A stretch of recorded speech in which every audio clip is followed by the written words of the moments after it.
मुख्यमंत्री पुष्कर सिंह धामी के आदेश पर पूरे प्रदेश में चलाए जा रहे ऑपरेशन काल नेमी के अंतर्गत हरिद्वार पुलिस ने बड़ी कार्रवाई करते हुए मंगलौर क्षेत्र से 18 बहुरूपियों को गिरफ्तार किया है। ये लोग साधु और बाबा का वेश बनाकर राहगीरों को धोखा दे रहे थे। पुलिस ने सभी पर मुकदमा दर्ज कर जांच शुरू कर दी है। प्रदेश भर में ऑपरेशन काल नेमी के तहत ढोंगी बाबाओं और फर्जी साधुओं के खिलाफ पुलिस की सख्ती जारी है। इसी क्रम में हरिद्वार जिले की मंगलौर पुलिस ने विशेष चेकिंग अभियान चलाकर 18 बहुरूपियों को गिरफ्तार किया। ये लोग साधु और बाबा का भेष बनाकर राहगीरों को रोकते और उनसे पैसे वसूलते थे।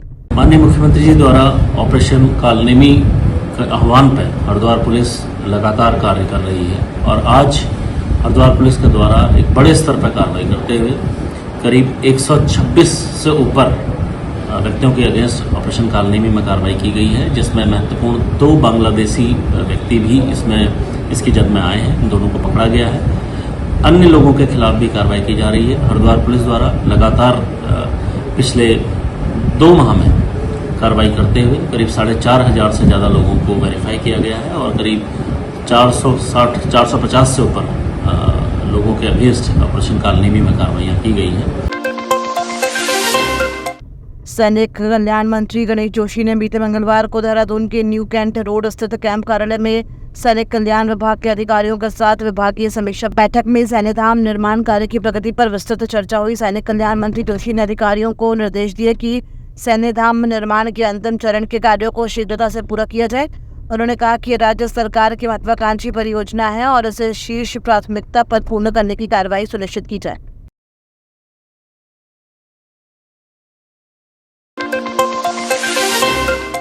मुख्यमंत्री पुष्कर सिंह धामी ने मुख्यमंत्री आवास पर वरिष्ठ अधिकारियों के साथ आयोजित उच्च स्तरीय बैठक में राज्य के आपदा प्रबंधन, प्रशासनिक सुधार और स्थानीय स्तर पर सेवा वितरण को प्रभावी बनाने को लेकर कई अहम निर्णय लिए। मुख्यमंत्री ने निर्देश दिए कि धराली क्षेत्र को भी धराली की तर्ज पर विशेष राहत और पुनर्वास पैकेज प्रदान किया जाए।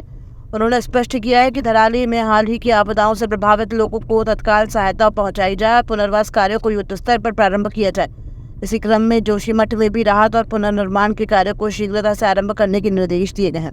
उत्तराखंड पिछले 25 सालों में अपनी स्थापना के 25वें साल में प्रवेश कर गया है। 25 साल पूरे हो रहे हैं, तो 25 साल की विकास यात्रा में उत्तराखंड कितना आगे बढ़ा है, उत्तराखंड को और कहां जाना है, किस प्रकार से हमको नियोजन करना है, किस प्रकार से विकास योजनाओं को चलाना है, हमने क्या अभी तक पाया है, उन सब का हम आकलन करेंगे। उत्तराखंड की जनसामान्य को लेकर उत्तराखंड हिंदुस्तान का श्रेष्ठ राज्य बने और हमारे प्रधानमंत्री श्री नरेंद्र मोदी जी ने जो पावा केदार की भूमि से कहा था कि ये दशक उत्तराखंड का दशक होगा, उस दशक को बनाने के लिए हम सब मिलकर जो है और 2 दिनों का सत्र जो आहूत है उसमें विस्तृत रूप से चर्चा करेंगे, सबके सुझाव लेंगे और तेजी से आगे बढ़ेंगे।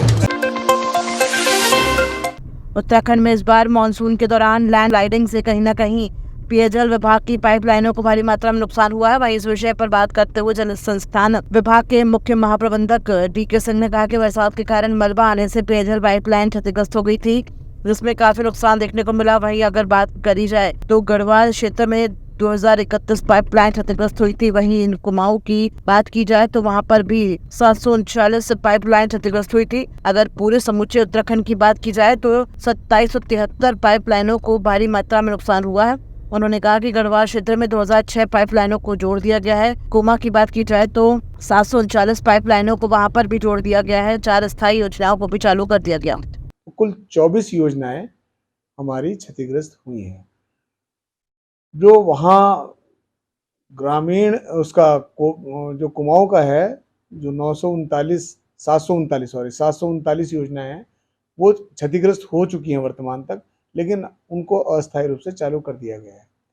इन सभी योजनाओं में हमने जो स्थायी रूप से चालू कर दी वो 4 योजनाएं हैं। तो कुल मिलाकर के अभी अगर हमारी बंद योजनाओं की बात करें तो कुल 24 योजनाएं हैं। उनमें से भी जो थराली की नगरीय योजना है वो भी हमने चालू कर दी है। थोड़ा सा पोर्शन वो जहाँ पर कि वो आपदा की जद में है आज भी और उसको खाली कराया जा रहा है प्रशासन के द्वारा, उस योजना वहाँ उस पोर्शन को पर भी दबाव बना रहे हैं स्थानीय लोग के साथ इसको चालू कर दीजिए।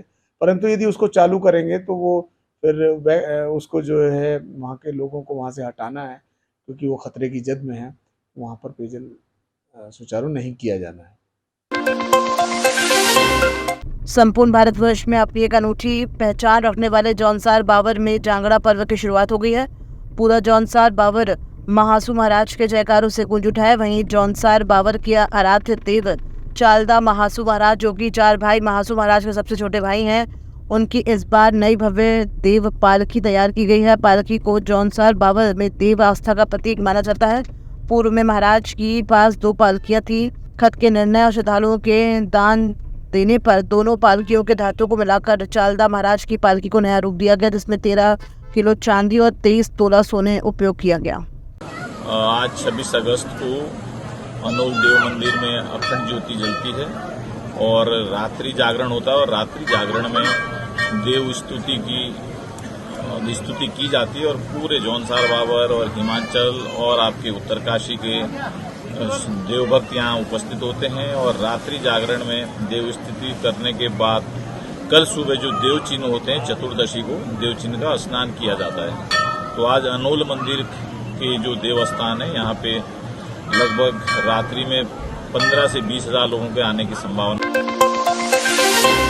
कांग्रेस मुख्यालय में आज प्रदेश प्रभारी कुमारी शैलजा पहुंची, जहां उन्होंने प्रदेश के वरिष्ठ कांग्रेसी नेताओं विधायकों के साथ बैठक की। इसको लेकर उन्होंने कहा कि कांग्रेस का जो संगठन सृजन का कार्यक्रम है उससे हमने सभी को अवगत कराया है, जिससे अन्य राज्यों में अच्छे परिणाम आए हैं और अब उत्तराखंड में भी AICC द्वारा हर जिले में एक पर्यवेक्षक आएंगे, जिनके साथ 3 राज्य के पर्यवेक्षक भी होंगे, जो लोगों से स्थानीय कांग्रेसी नेताओं और जिला अध्यक्ष के प्रत्याशियों से बातचीत करके रिपोर्ट तैयार कर AICC को भेजेंगे। साथ ही उन्होंने हाल ही में उत्तराखंड में हुए चुनाव में पार्टी के पक्ष में माहौल बनने का भी जिक्र किया।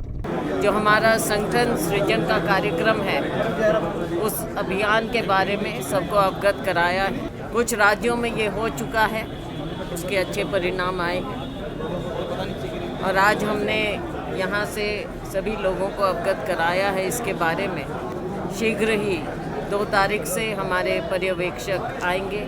हमारी AICC द्वारा हर ज़िले में AICC का एक पर्यवेक्षक होगा और उनके साथ साथ राज्य के 3 पर्यवेक्षक हर ज़िले में जाएंगे। ये लोग तकरीबन हफ्ता 10 दिन क्षेत्र में रहकर वहाँ पर लोगों से और जो बनना चाहते हैं उन प्रत्याशियों से बात करेंगे, विभिन्न संगठनों से बात करेंगे, पार्टी के लोगों से, कार्यकर्ताओं से, नेताओं से, सबसे बात करेंगे और अपनी रिपोर्ट तय करके केंद्र में ये अपनी रिपोर्ट देंगे।